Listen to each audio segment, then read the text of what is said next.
I would love to introduce you all to Mary Leslie Sadler. Dr. Leslie is a certified nurse midwife and an assistant professor at the George Washington University School of Nursing, where she's the director of the Masters in Nursing concentration in nurse midwifery. Ms. Leslie has a doctorate in human and organizational learning, is from the CW Graduate School of Education and Human Development, and a Master's of Science in Nursing from Case Western Reserve University. Previously, she was a faculty member in midwifery education at Georgetown University and Yale University, and previous to her academic career, she served as the clinical director of the University of California, San Diego Nurse Midwifery Service and Birth Center for 6 years. In 2013, she worked as a member of the National Quality Forum Perinatal Committee reviewing national quality measures.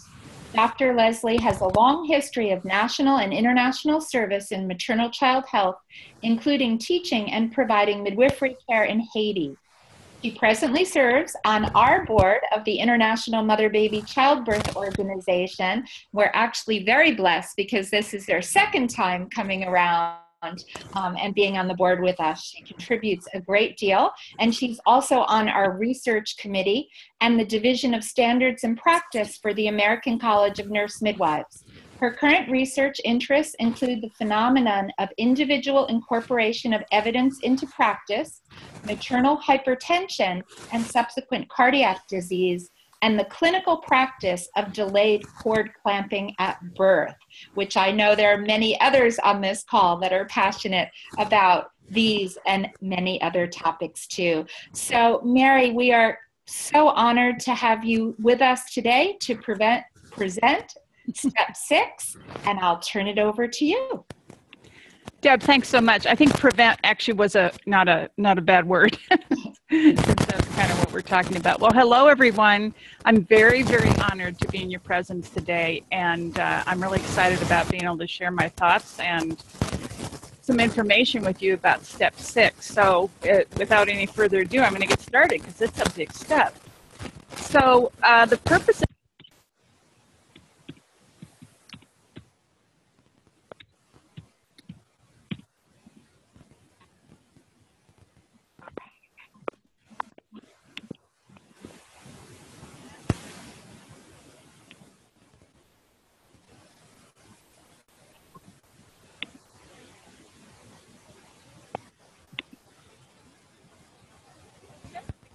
avoid potentially... I've lost sound. I'm losing sound. Can anybody hear me? Now, No. yes. Now, yes. Okay, thank you for letting me know. Please let me know if there's a problem like that. Okay. All right, so I'm just reviewing what Step 6 is. Avoid potentially harmful procedures and practices that have no scientific support for routine or frequent use in normal labor and birth. And I wanted to emphasize routine or frequent use. So this is not about looking at practices that should never ever be done, but rather may be done depending on the evidence based on an actual valid indication. When considered for a specific situation, their use should be supported by the best available evidence that the benefits are likely to outweigh the potential harms, and in any case should be fully discussed with the mother. So I did a lot of thinking about this. Step 6 has 22 separate interventions that it addresses, and I thought, I have an hour. How the heck am I going to do this? But I think the important thing is the context in which we talk about this. So I want to dive into just a short discussion about evidence. I think it's pretty obvious that there are many variables when we think about evidence, and I want to point to some of them. So most people may have seen this, the hierarchy of scientific evidence, and this is often what we're told is, and you can see on this, where it goes from weakest to strongest. And at the top, we have meta-analysis and systematic reviews, randomized controlled trials, and then on down and down. And there's some issues with us and this hierarchy, or at least with me in this hierarchy. So I wanted to break it down into types of study design. So on the pyramid, this is what's at the top: experimental studies, which includes the randomized controlled, the systematic reviews of randomized controlled studies and the We can't hear you. Lost you again.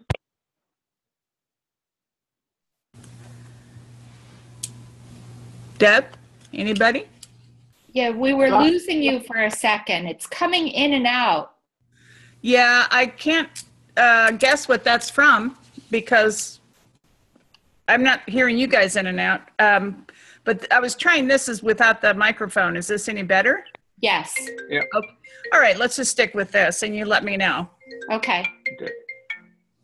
So talking about just for a second here about study design, the vast majority of designs are what we call observational designs. And the thing that doesn't happen in an observational design is randomization in the way that it's defined for controlled trials. And so there are different types of observational studies and cohorts, case control, cross-sectional, and whatever that last one was, ecological. Okay, so here's the issue, and why am I talking about this? Herein lies the rub, that the problem with using randomized controlled trials as the only standard or the gold standard by itself is that in almost all cases you exclude key populations, which includes pregnant women and people in labor and people in the early postpartum period. And this makes a whole lot of sense because especially if we're studying potential harms or potential benefits, it's very difficult to randomize people to groups to get the intervention or not, or to get the medicine, or to get the use of the equipment, et cetera. So for some of you, this may be like total review, but I think it's an important context of what we're discussing. Now, the IMBCI says we should use best available evidence, and I wanted to take that apart. So best, I think, we have to think about research design. We have to think about was the research that was done, was there a method of quality assessment used for it? Is there a potential of bias, et cetera? And that should be in the background when we talk about things. Available is a little more tricky because we have to also have the context of what actually gets studied. What generates enough interest for people to, put together a trial or some kind of observational study.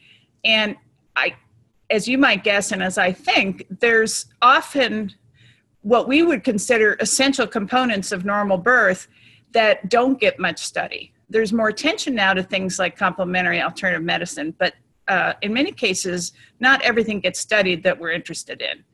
The other thing is, where does it get studied? And by that, I mean, geographically, where does it get studied? A great majority of the studies are in developed countries and in a hospital setting. And many, many of the babies in the world are not born in that particular environment. And then the last thing is what actually gets published. So something may get studied, and it may be a high quality study, and it may be a very relevant environment, but if it doesn't get published, it doesn't get known. And often that information just doesn't get to us. And then the last term is evidence. And I want to talk for a second about the concepts of benefit and harm. Let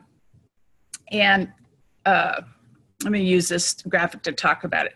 So we have an intervention, and an intervention could be, in the context that we're talking about it, it could be the restriction of movement, it could be the use of IVs, it could be anything. It could be both something you're using or something you're not being allowed to use or do.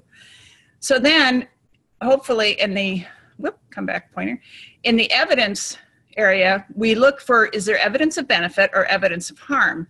And if there is evidence of benefit, generally it's recommended. And I should say this is always a balancing act, because it's, in truth, it's very rare that there's total benefit and no potential harm, or total harm and no potential benefit. So I'm speaking in very general terms here. However, if we look at the benefit and there's no evidence of benefit, the general paradigm is no evidence of benefit, we think, okay, let's not do it.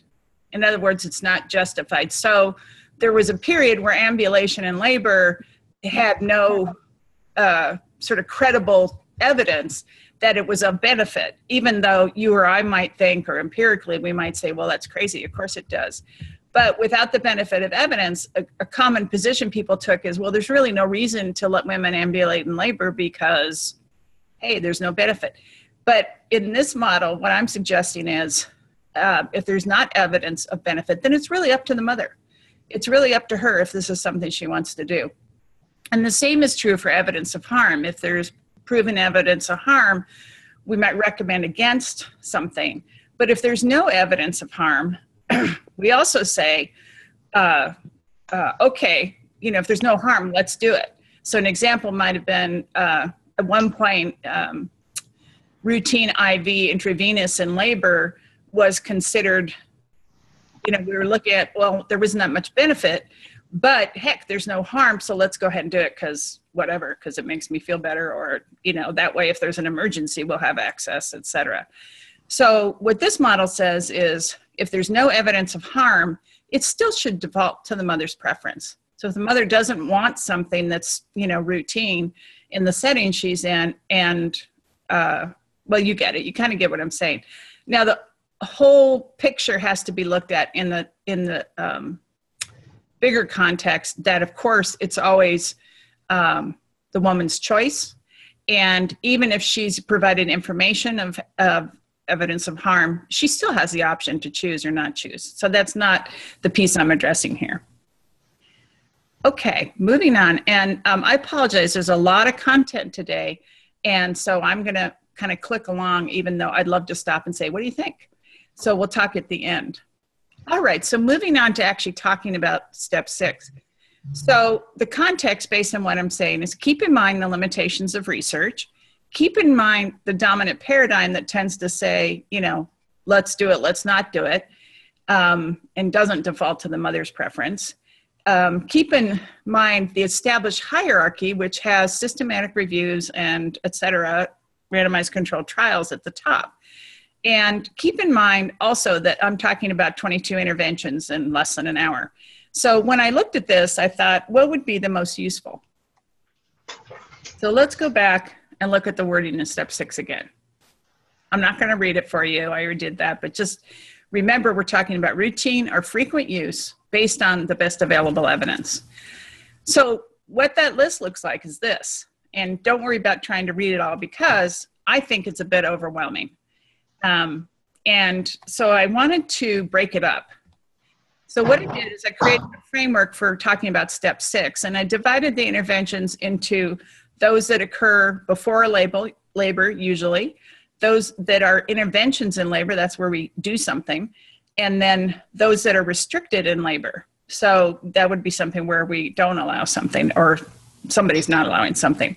Then the other 2 categories were birth and then after the birth. And these items in the IMBCI are in that immediate postpartum period. So here's what I've done. And obviously, I don't think it was feasible for me to do a systematic review on every item. And if I could, I wouldn't have time to present it. So given the hierarchy, I started with Cochrane reviews. Now, Cochrane reviews are limited because they are primarily, randomized controlled trials, et cetera, the things we've talked about. But the benefit of looking at Cochrane is they're high quality and they provide a synthesis of the research that's out there. My kind of thinking about this was, if the Cochrane review comes up with the same basic evidence that we created the IMBCI from, then I'm not going to go any further. If the Cochrane review didn't come up with the same conclusions, et cetera, then I looked at other studies. And so, so I'm just going to walk us through this. So shaving people in labor, the Cochrane reviews, if there's insufficient evidence, then it shouldn't be used. And the same thing is true with using enemas to start labor or promote labor. Sweeping of the membranes was a little more interesting. So, sweeping the membranes, which is often done to ripen things for labor or to try to start labor. The Cochrane review looked at duration of pregnancy and actually found that there was a reduced duration of pregnancy beyond 41 weeks when sweeping was done. but that there was also more discomfort, bleeding, irregular contractions, and no difference in infection. So to me, this sort of falls in the category of evidence of benefit in a limited situation and something that would default to the mother's preferences. Okay, so medical induction, a small topic. I should just share that I was on the team for the evidence basis for the 10 Steps of Mother-Friendly Care. I was part of that research team. It was 10 years ago, I was interested to note. And I have to tell you, things have come a long way since we did that review. So elective inductions, there really wasn't an actual Cochrane review that looked at elective inductions. There was a lot of reviews of methods of inductions, and there were reviews of inductions in certain situations like macrosomia and post-dates, but actually elective, meaning no medical indication, is not something that I found. So I located another systematic review with meta-analysis, and what it showed is that with elective induction, there's an increased risk of cesarean and maternal morbidities, and that there are other studies that compare expectant management. Here, let me back up. So a typical design of a study looking at something like elective induction would be to have in one group people who are in spontaneous labor, and in the other group, people who are induced. And the point was brought up that that's really not actually a comparison of the same situation. So there are studies, and these were included, where they looked at induction of labor, medical induction of labor, compared to expectant management with regard to the things that may motivate doing the elective induction. So spontaneous labor would be one possibility in that, but it also might be using other methods besides medical to look at labor. Okay, so moving on, macrosomia.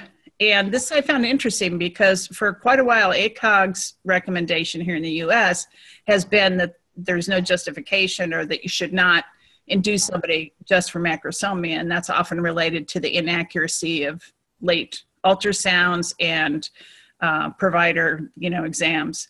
So the Cochrane review, which is a new one, 2016, found that induction for macrosomia reduces the incidence of shoulder dystocia and fractures, but had no effect on brachial plexus injuries. So this is an interesting thing to think about. And again, I couldn't do a full systematic review here, but I'm just presenting to you what is being looked at by the paradigm in which, this is the top level of evidence. Inductions for post-dates in the review was found to be associated with fewer cesareans, fewer neonatal deaths, and less meconium aspiration. And I think in general, my experience at least is that there's a lot of adoption of this evidence into practice, and that many providers are looking at post-dates inductions. Different methods, but that's been my experience. Okay, and we all know personal experience is like the lowest form of evidence. All right, so augmentation, labor and interventions. Augmentation of labor, Pitocin does not reduce cesareans, but it does shorten the length of labor. And I thought the comment was very good, which is, this is really something that should default to the mother. They should be informed of the evidence, but using augmentation to think we're going to slow down cesareans is sort of a false concept. Bladder catheters was difficult to find. There's very, very few studies on this because most studies are looking at two different kinds of bladder management. So they're looking at one kind of catheter compared to another, indwelling versus intermittent, et cetera. I did not find any studies that compared routine catheters in labor to no routine catheters in labor. And the only thing that I was able to find was a study that showed, an RCT that showed longer second stages when the indwelling catheter was in place. And I think that's logical because it's probably associated with less mobility, et cetera. But that's, and also probably the use of epidurals. But that's a personal comment. Okay, so repetitive vaginal exams. Cochrane Review actually had one study they looked at that looked at 2-hour exams versus 4-hour exams. And of course, the issue with this is that's still sort of repetitive routine exams, rather than doing exams or not doing exams based on the indications. But in any case, when they compared 2 versus 4, they found no difference in labor. So checking more often did not improve anything that way. They found no difference in type of birth. But interestingly enough, the studies that Cochrane reviewed did not measure maternal or neonatal infection or maternal satisfaction. And there are RCTs out there on sometimes other topics like the term breach trial, where they found a definite relationship between frequent exams and infection. And so I throw that out as a background. Artificial rupture of membranes, or amniotomy, in the setting of spontaneous labor. So somebody's in spontaneous labor and then it's performed, usually with the concept that it's going to speed things up. They found no difference in the length of first stage. They found no difference in cesareans and no difference in maternal satisfaction or APGAR scores. For prolonged labor, they also found, so in other words, somebody's doing amniotomy because of a prolonged labor, they found no difference in cesareans, maternal satisfaction, or APGAR scores. And for some reason, I don't have this here. They did find a very small difference in the length of labor, but it wasn't considered enough. I'm probably paraphrasing this, but it wasn't considered strong enough to say to a mother, oh, you should do this because of this benefit. It was more, this still should be the mother's decision. Okay, now I know this is a lot. I'll try to keep it interesting, but if you're sitting there falling asleep, please take a deep breath, move around. All right, so let's look at more labor interventions. Intravenous IDs, again, interestingly enough, not a Cochrane review that looks at routine IV versus no IV. So I did find another study, and it was also a systematic review. I didn't write that. But it found a lot of different methodology, and the quality of trials, the quality of the trials was not sufficient to provide any evidence that would say, oh yes, let's routinely do IV fluids. So in other words, there's no evidence of harm according to this, but there's no evidence of benefit. So again, this would be in that category of what does the mother want? Continuous electronic fetal monitoring associated with increased cesareans and instrumental vaginal birth, but no differences in cerebral palsy, infant mortality, which are often the reasons given for watching that heartbeat as often as, as frequently as you can. And again, just remember the context here is routine use. This doesn't mean we should never use that kind of monitoring. It just isn't something that is indicated in terms of routine use. So, but the one finding that's always been kind of interesting is that there were actually fewer neonatal seizures in the group that had the continuous electronic monitoring. And that review was updated in 2013. So pharmacological pain control, I broke it into non-opioids and opioids. Non-opioids, they found insufficient evidence for the use for pain relief. Now, example of that would be using like an antiemetic drug, drug for nausea as a method of pain relief. So just to give that sort of example. So for opioids, the Cochrane review found some pain relief and some increase in satisfaction. However, 2/3 of the people in the studies reported moderate or severe pain or poor or moderate pain relief at 1 to 2 hours afterwards. And it was also associated with nausea, vomiting, and drowsiness. Okay, let's look at labor restrictions. So withholding food and water, this is one of those no benefit, no harm, and actually no justification for routine use. And if you see those words here, it's not that I said that, it's that that's actually what the Cochrane review said. So no justification for that whatsoever. Keeping, again, as a routine practice, keeping the mother in bed. It's interesting, not a lot of studies looking at keeping the mother in bed, in fact, none that I could find where it's bed restriction versus freedom to ambulate. But walking in upright positions have been studied, and they reduce the duration of labor, they reduce the risk for cesarean birth, and they reduce the need for epidural. So again, makes no sense to keep mothers in bed. Using a supine or lithotomy position or legs in stirrup is associated with more operative delivery. So that's like vacuum and forceps. It's associated with more episiotomies, abnormal fetal heart rate patterns, and also fewer second-degree tears and less blood loss. So interestingly, that there's fewer second-degree tears, but I think, again, that may make some sense. And then less blood loss was interesting. Oh, let me come back. The thing I was going to say is that study, that review was looking at people without epidurals. Okay. So caregiver-directed pushing, the review found no difference in the length of second stage, no different in tears, episiotomy, APGAR scores, or NICU admissions. In other words, no evidence of benefit. Okay, so let's take a look at birth.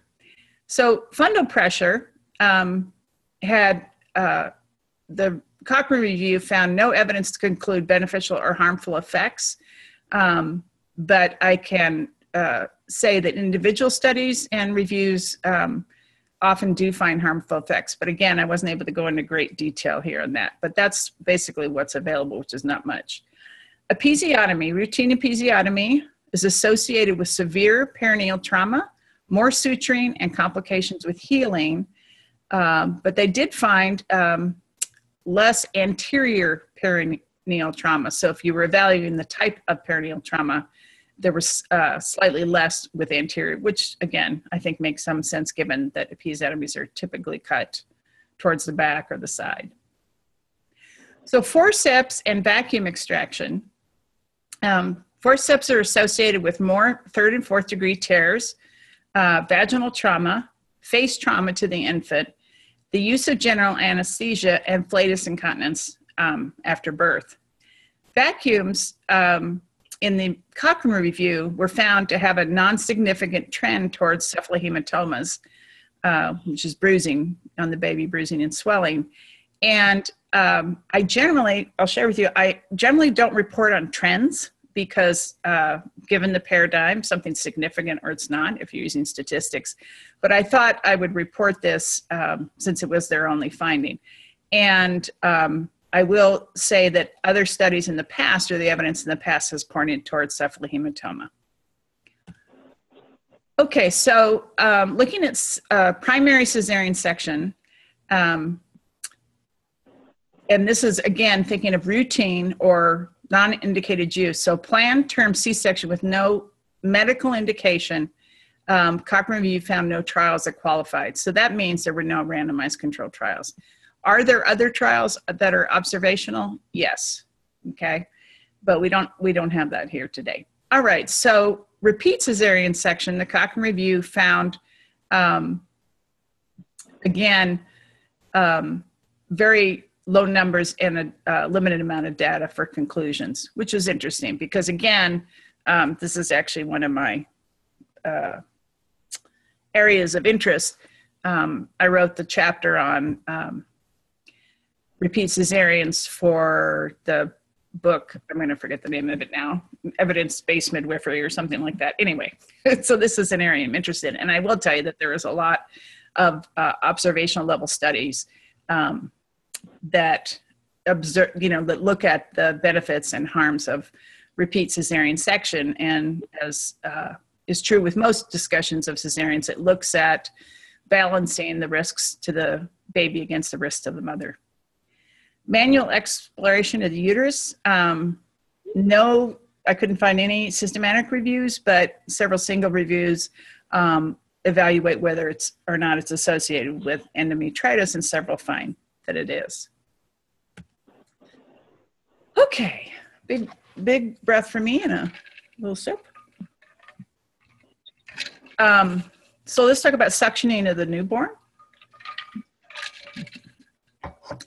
Routine oropharyngeal or nasopharyngeal, so the mouth or the nose, suctioning does not reduce meconium aspiration syndrome.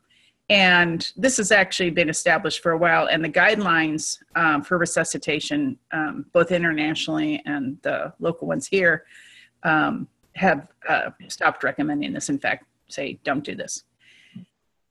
Okay, next one, cord clamping. I tried to control myself here because this is my probably greatest area of passion. So from the Cochrane level, with term, there's less infant anemia at birth and at 4 to 6 months of age. And I can share with you, there are many other studies that have looked at beyond 4 to 6 months and found the same thing. And in the Cochrane review, they estimated that if you clamp immediately, you are doubling the risk of anemia for the child. And I will take a second to comment that why anemia is a great concern is there is a whole body of evidence now that anemia in the first year of life is associated with long-term, both short-term and long-term behavioral, cognitive, social deficits.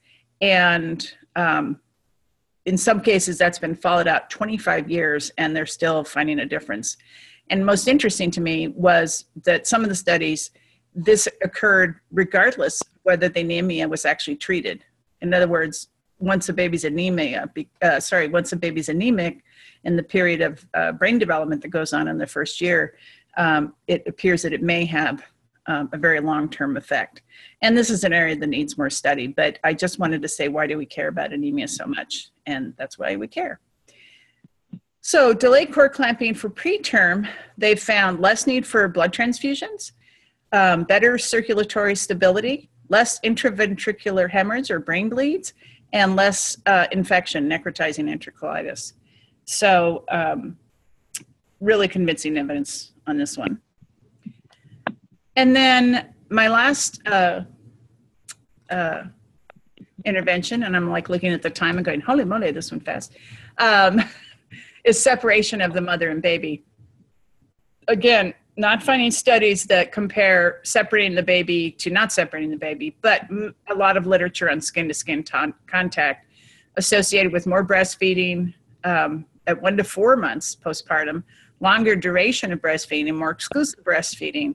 The baby's first latch is more effective, and higher cardiorespiratory function. And in individual studies, we also see temperature stability as one of the outcomes associated with it. Okay, so that is a very quick and fast run through that. But I think probably the more pertinent conversation is, how do we change practice? So don't panic looking at this giant illustration, because I'm just going to share with you what's most important here, and I'll throw a circle around it. So as part of my dissertation research, I investigated in a qualitative study why providers, or how providers perceived the change from early cord clamping to delayed cord clamping in their practices. So in other words, I interviewed providers, midwives, and physicians, all settings, who had made the change from a practice not based in the evidence to one that was based in the evidence. And what I found was that there were drivers of change, and these broke out into 5 categories. So the top one, the most frequent one, or the one we heard the most about, was trusting colleagues.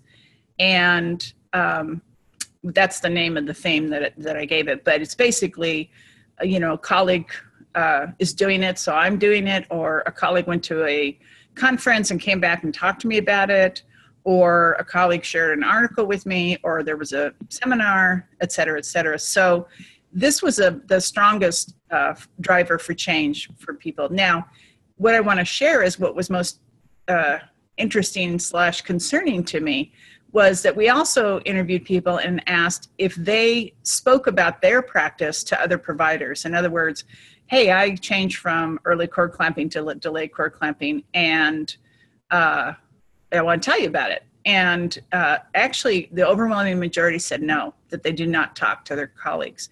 So it was interesting to see that this is probably one of the best areas for potential avenues to change, and sort of what we may be up against is this reason that people don't talk to each other.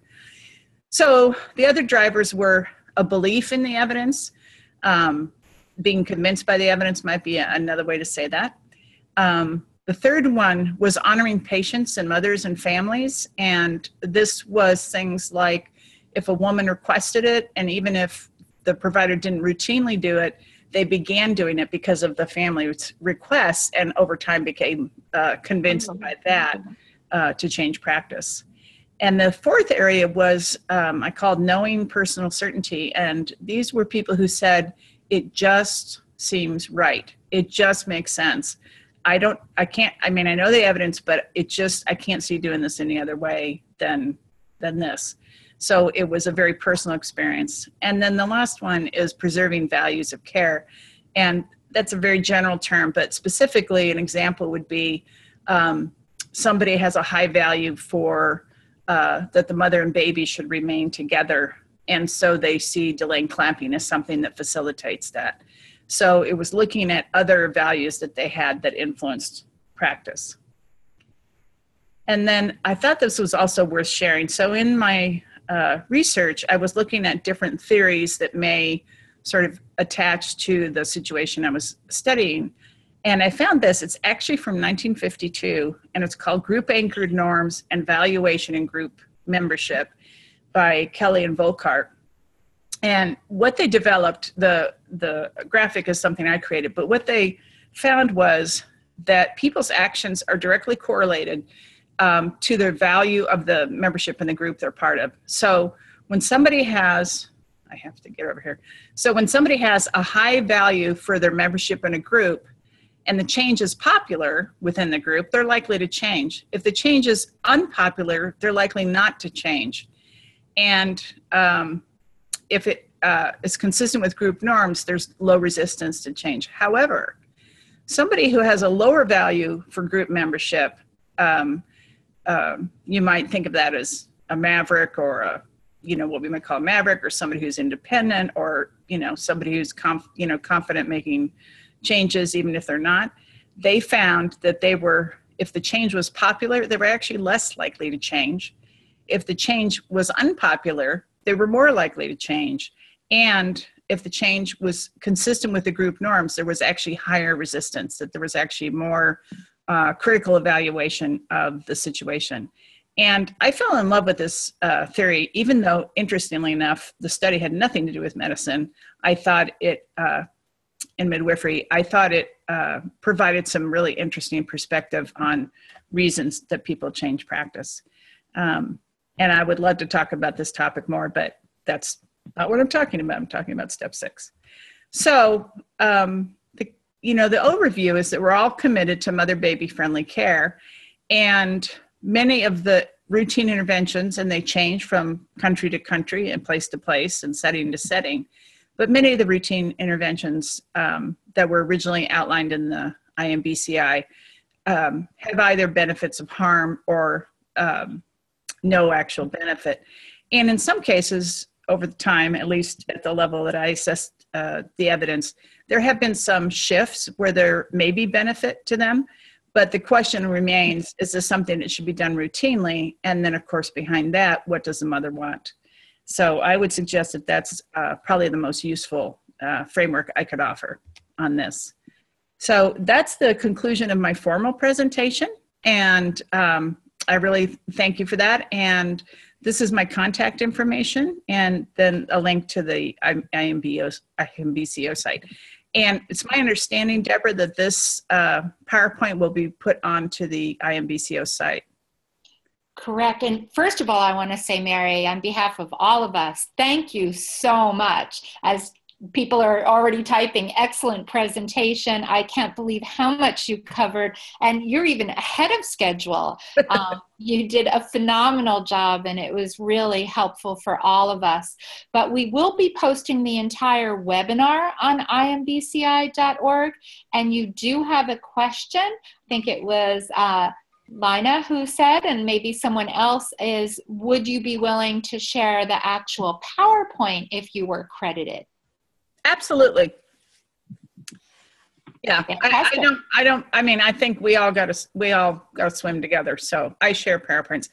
And, you know, I appreciate credit, and I can share it as a PDF or as a PowerPoint.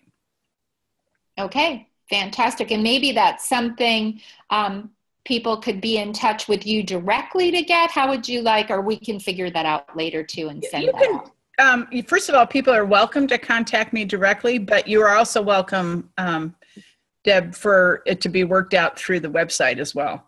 Okay, thank you. And for everyone, and we have quite a group here from all over the world, and it's been great to see kind of everyone really enjoying this presentation. But I invite everyone to unmute if you have a question, or to type any kind of thoughts or questions you have in the chat box, whichever is more comfortable for you. And depending if there's a lot of background noise, you might want to type. But I welcome more interaction right now and how everyone is feeling about step 6.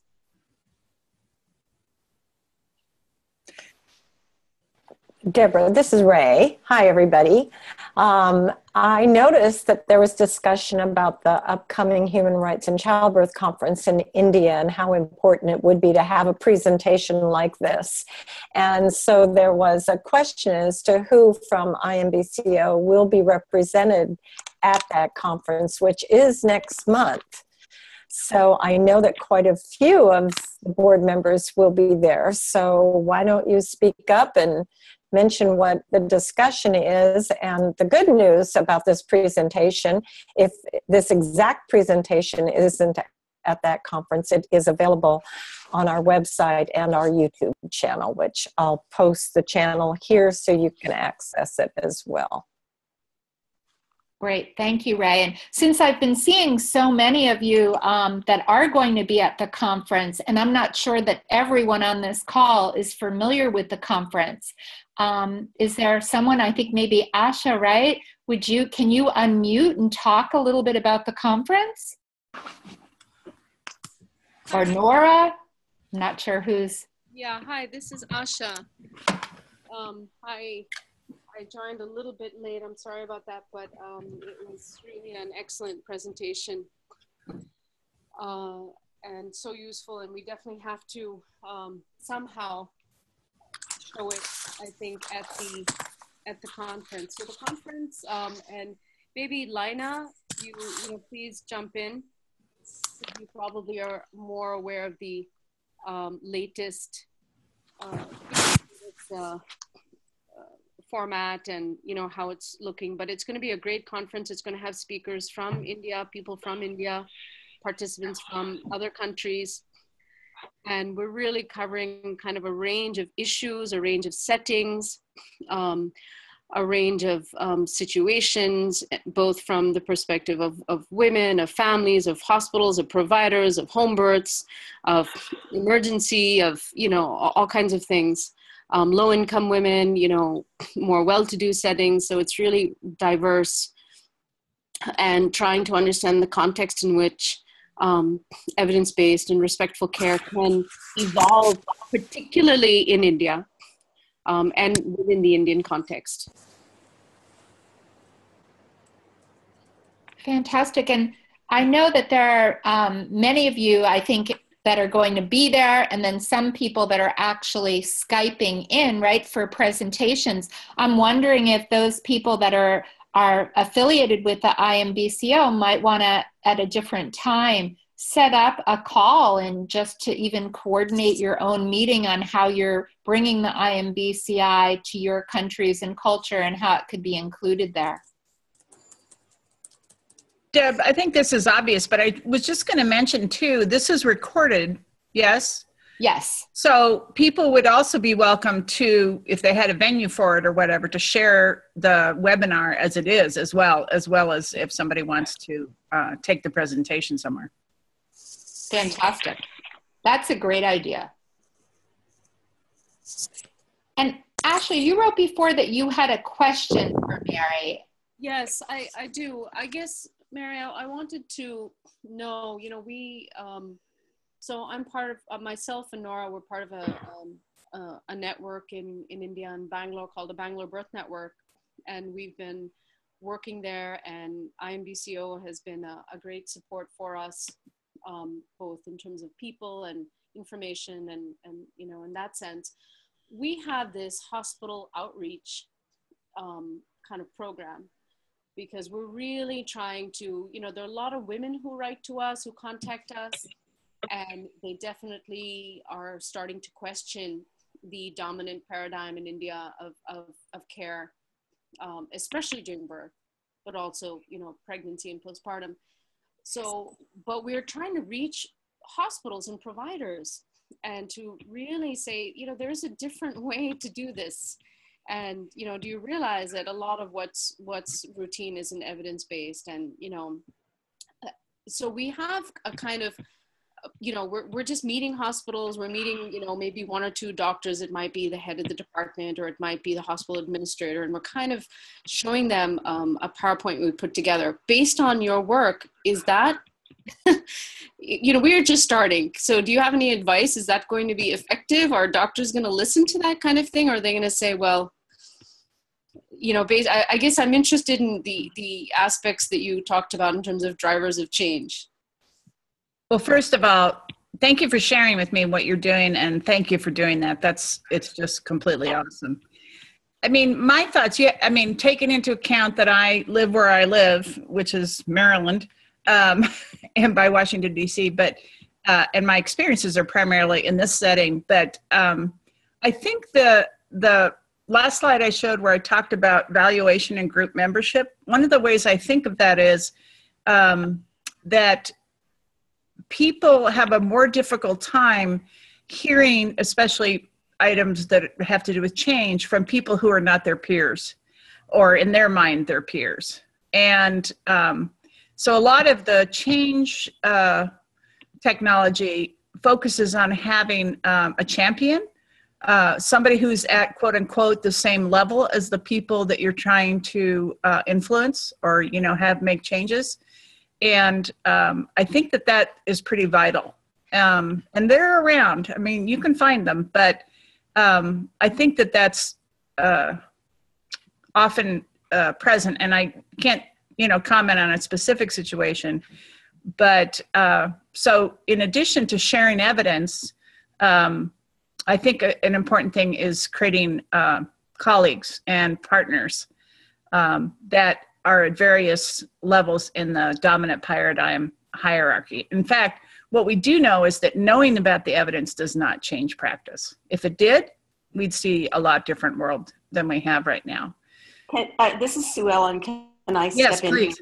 I have had a lot of experience trying to change behaviors, introduce new technologies, introduce things as simple as, you know, putting a hat on the baby after delivery in areas where the baby loses a lot of heat through its head, and behavior change is the most difficult thing. So finding out the evidence is really important, and being able to present the evidence so that it makes sense to the various cadres or levels of providers or attendants or, you know, people who are with people. But having that champion that is well known and isn't influential is the key.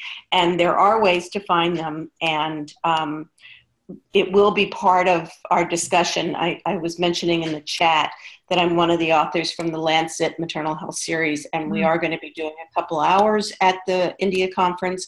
And we've invited a few people to join us as speakers who include some influentials to talk about how we can reach out and get respectful and evidence-based practices being taken up. Thanks. Hi, I'm Julie Bonapace from Quebec, Canada. Thank you for the great presentation. I wanted to add another component. You know, I train healthcare providers in many different countries, and I'm facing the same dilemma that everyone else is facing, is to realize that the practice is not based on evidence. What happens in hospitals is not based on evidence. So I think that maybe another strategy that we can put forward is teaching parents about their rights, and really preparing the father to be able to protect the space, the woman's space. So for sure, in countries where fathers aren't admitted or doulas aren't admitted and women are by themselves, they're very vulnerable.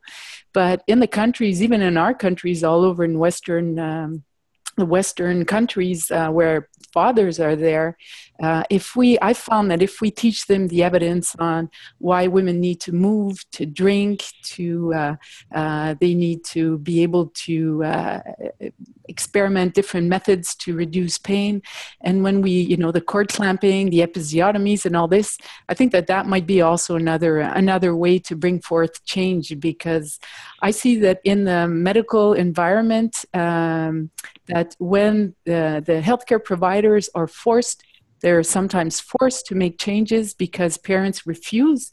And I think that that's definitely an option that we can continue doing, is to prepare parents and teach them what their rights are and what the evidence is. I think that's great. And I 100% agree. And I think to me, it's kind of, I imagine like an ovum and a whole bunch of sperm, but I imagine coming at this from all sides. And in the qualitative study I did, what the influence of the parents and family was very strong. It was one of the top drivers. I mean, essentially it went, you don't really quantify qualitative, but in terms of sort of frequency of things being mentioned, first was colleagues, second was the evidence, but the third was the influence of families and people being willing to try things because that's what the women wanted or the family wanted. Mm-hmm. Hi, this is Lina. I'm in London, but I also represent Birth India, which is a national organization in India. It's based in Mumbai, kind of, at the moment, but we're friends with Bangalore Birth Network. And I think from just looking where I've been in Asia and the Philippines and India, and just knowing people and hearing people like you, Ibu Robin, speak, and the power of storytelling and the power of listening to really positive things that work can be so influential, because I used to focus on or look at, I was always seeing things that were so terrible in Asia that were, especially of the poor, very violating, and I really was overwhelmed with what to do and how to make any change. But I think I'm learning a very influential way is to bring a positive Hang on one influence. Whoever's on the phone, we can all hear you if you want to mute. Il aurait fallu que je prenne une différente chose pour un œil que l'autre. Deb, can you mute people individually? En tout cas, là, pour regarder loin, conduire, je regarde tout ça. Je vais traîner une paire de lunettes dans mes poches quand je lis. Yeah, I'm not sure which number it is. It's calling user 1 is what it says on mine. Okay. Okay, I think it's done. So basically what I was saying is that, we're going to have a lot of women's stories at the conference, and also using a lot of positive influence and evidence, but also, using positive ways to make influence change, I hope. And there's going to be some sessions at the end of the conference on the last day, which are discussion sessions. So there's a whole morning of breakups into stakeholders groups, professional groups, and discussing how we can, 5 priority areas that need immediate attention in maternity health care in the region. And then also presenting to federal government what we want to see change, bringing something as a collaborative effort to the government to try and influence change for the region. That is very, very inspiring to me. And I congratulate everybody on all the work. I'm really anxious to hear how that conference goes. I thought it was interesting what you said about being positive, and I'll just take just a short period to share this. When for a long time, I was running around going, why won't people change? Why won't people change? Why won't people change? What's wrong with them? How come people don't follow the evidence? Blah, blah, blah. And actually, it was a story Deborah told me that shifted for me that whole question. And the question became, why do people change? And I realized when I looked that we don't know very much about that. We know a lot about, things that have been tried that don't work and that people don't change, but that's how I got interested in why people do change. And in that same sort of positive mode, I think things like benchmarking, where you say, okay, who has succeeded at this? Who has actually turned XYZ situation around? Let us, see what they did. And I think that positive approach like that is really critical, because, we're all human beings. We want to hear good stuff. This is Julie. I still have another question. I was working in Morocco a couple of weeks ago, and I became aware of an obstetrician who was bragging about his perfect rate of 100% cesareans. So he follows women with normal births, and all of his patients in a private clinic have cesareans. And I'm wondering if we had more legal procedures against outraging and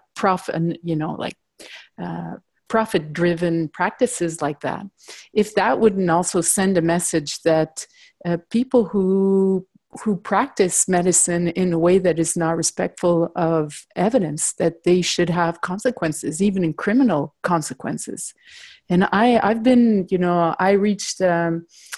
I need to figure this issue out, because I find it's such an unfair issue. And I don't know if you have any opinions about this or what we could do, but I think that if we let people get away with practices like that, then that's a way of saying, well, that's okay that you make a lot of money convincing women that they need a cesarean. And if you have someone who has 100% rate of cesarean, then that's impossible, right? So I don't know any advice or any opinion, but I think that if we had more legal procedures and more consequences for people who practice like that, that maybe that would give a signal that evidence is important. Well, of course, that's completely shocking. And I love Morocco, but I think a lot of this has been looked at probably more in developed countries, but so things like financial incentives have been experimented with. So where somebody is actually paid more for a vaginal birth than a cesarean birth, or in some way. Go ahead. Okay. Or where reimbursement is based on an alignment of somebody's practices with the evidence. Because we know things like unnecessary cesareans are associated not only with harm for the mother and baby, and for the mother especially, repeat cesareans are associated with some pretty horrible outcomes, from placenta accreta, et cetera. But they are also associated with a very high use of resources. And sadly enough, in some venues, money speaks louder than evidence. And so, I think both of those areas make a lot of sense, but I don't know very much about the payment system in that particular situation. And if it's a private payment system and women seek somebody out because they want a cesarean, then you're talking about sort of a misinformation campaign, I would guess. Yeah, but in this case, it's private, right? Yeah. And women go to him who have normal, they are low-risk women. Some are high risk, but most of them are low risk. So if 100% of the women who go to his clinic have a cesarean, then either the information he gives out is very biased, right? And he scares all the women into accepting a cesarean, which is wrong in all cases, I feel. Makes sense. But, at 100% level, I'd have to guess that there's people also seeking him out because they want a cesarean, which is also related to misinformation, or at least one would assume people not having the whole story. But it's a very challenging. And then I think things like, I'm sorry, I don't remember his names, but previous speakers said about focusing on the women and focusing on the community and the families. And the culture is, another important approach, because I don't like these terms, but sort of top down is one thing and bottom up, people consider consumerism sort of the bottom up end of it. But I think that that's really important as a part of change too. Mm-hmm. And I see that Helene has a hand raised. So Helene, if you'd like to join in. No, I had a hand raised, but it disappeared. But I just want to say this is such a great presentation, and I wish it's available on the larger scale to a lot of people. Sounds like a good idea to me. Yes. You know, the good news is I had nothing to do with, well, I sort of had something to do with the initiative itself, but I'll just share that perspective I kind of mentioned, which is having done the huge evidence review 10 years ago on many of these same items. I can tell you the evidence has lined up even more. And, it's pretty strong in favor of it. So however we can use that and get it out, I'm in support of that.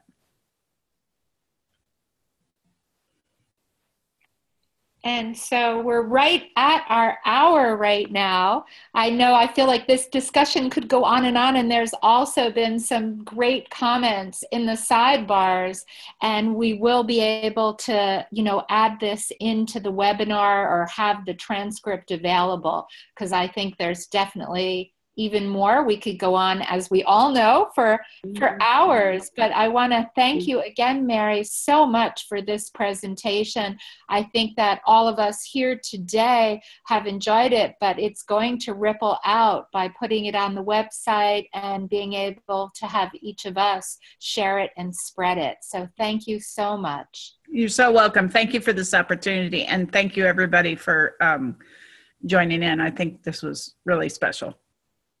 And I'm going to stop the recording now, but if anybody else has a few last things that you want to share, either in the chat bar or to unmute yourself, please do.